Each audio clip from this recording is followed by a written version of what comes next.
Welcome to this explainer. Today we're looking at the global trade chokehold, navigating the oil and shipping crisis. Because let's be real, if you filled up your gas tank in the last 24 hours, you already know something is off, right?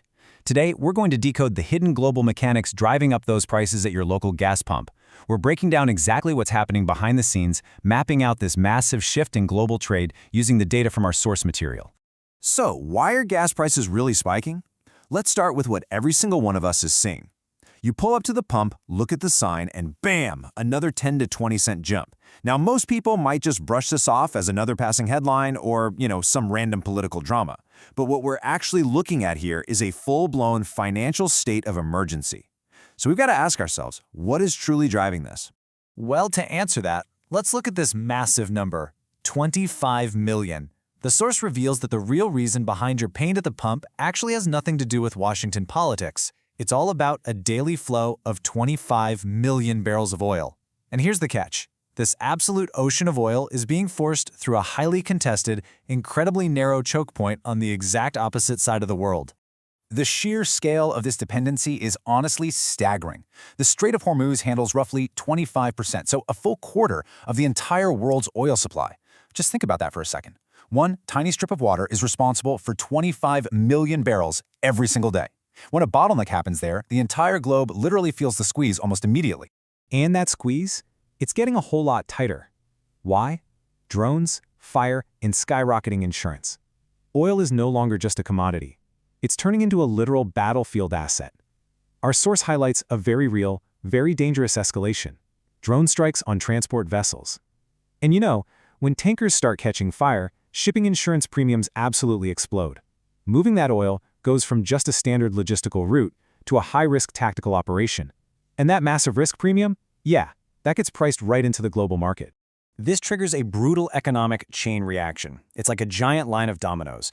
Step 1, a drone strikes a vessel. Step 2, shipping and insurance costs skyrocket. Because fuel suddenly costs a fortune, Step 3 hits. It costs way more to transport food to your grocery store and power the factories making your everyday goods. Which leads straight into Step 4. Inflation roars right back, and the Federal Reserve is forced to just completely halt any planned interest rate cuts. So, a disrupted tanker half a world away leads directly to sticky inflation right in your hometown. Crazy, right? Section 1. Geopolitics and Global Dependencies. Moving beyond that immediate economic domino effect, we're watching strategic geopolitical warfare play out right on the water. This is definitely not a random conflict. Take a look at this. 45% of China's oil comes from countries like Iran and Venezuela. Disrupting these shipping lanes is, at its core, a strategic move designed to weaken global adversaries. We're talking about massive infrastructure dependencies that a major world power absolutely requires to run its manufacturing plants and keep its military operations going. Which brings us to this really powerful insight from the source material. The game shifts from politics to a literal chokehold on the competition. By threatening these specific shipping lanes, a massive geopolitical bottleneck is created.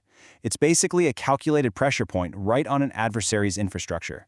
So we're no longer just talking about diplomacy, it's about having physical control over the exact resources needed to compete on a global scale. That brings us to Section 2, following the smart money, strategic marketplace. So, while the general public is feeling the pain at the pump, institutional capital, what we call the smart money, is quietly positioning portfolios to actually capitalize on this global trade war. We're going to impartially examine the exact market analysis and strategic plays our source identifies. First up on the radar is NMM, which is Navios Maritime Partners. The analysis points to them as this global shipping powerhouse sitting right smack in the middle of this massive logistical disruption. Now, the really crucial point here is how they actually benefit from all this chaos. When channels get blocked, ships are forced to take much longer alternate travel routes. As a result, charter rates and insurance premiums absolutely explode. For a company like NMM, if their ships have to travel further just to avoid a conflict zone, the revenue actually surges. Basically, they're getting paid a massive premium for every single extra mile they're forced to travel. But hey, before we look at the next play, we need to understand a key industry term. The crack spread. Sounds complex, but it's just the profit margin between the price of raw, unrefined crude oil and the price of the finished products the world actually uses every day, stuff like gasoline and jet fuel. When the prices of those finished fuels surge, this margin widens significantly. And that perfectly tees up Valero, ticker symbol VLO.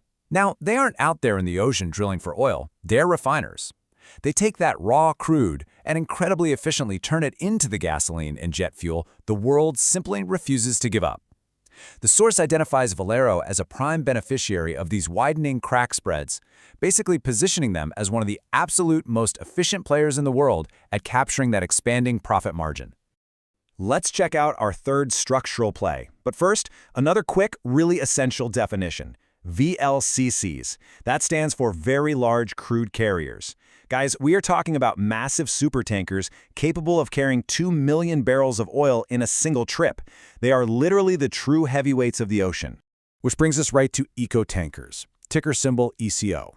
They actually operate these massive VLCCs, moving millions of barrels of oil from the Middle East to places like China and Europe.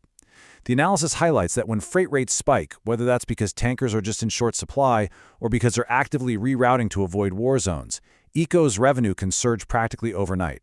It's viewed as a direct, pure-play right on this specific logistical crisis. So, pulling this all together, we've got 3 clear strategic plays mapped out by the source material. First, we have NMM in the shipping sector, capitalizing on longer travel distances. Then we have VLO in refining, capturing those widening crack spreads. And finally, ECO operating those VLCCs, surging right alongside freight spikes. It's just a really clear comparative look at how market positioning completely shifts when global logistics are under fire. All right, Section 3, the system for survival, risk management. The analysis here comes with a pretty massive warning. You cannot just press buttons in a market this volatile. You need strict, unyielding rules for protecting your wealth. You see, in investing, there's this massive psychological divide. The wealth-building mindset of the smart money dictates cutting losses early. They are entirely willing to keep 75% of their capital just to fight another day. But then, on the flip side, you have the dangerous trap of ego, the trapped buyer. This is the investor who holds on to losing positions purely out of pride, remaining totally paralyzed while the market just rotates right past them into the next big opportunity. So the exact mathematical system used to survive these violent market rotations, it relies on really strict limits. Your first caution light flashes at a 10% loss. Now, if a trade goes against you by 20% to 25%, that is a hard cutoff. Boom, you're out. No questions asked. Ego has absolutely no place in wealth building. In a shifting global landscape like this, your primary directive is to protect your purchasing power at all costs. Which leaves us with one final critical thought. The world we once knew is shifting, and it's shifting fast. We can't control the headlines, for sure, but our understanding of these global mechanics, that is entirely in our control. So you really have to ask yourself, are you positioned for the global shift, or are you just paying the price at the pump?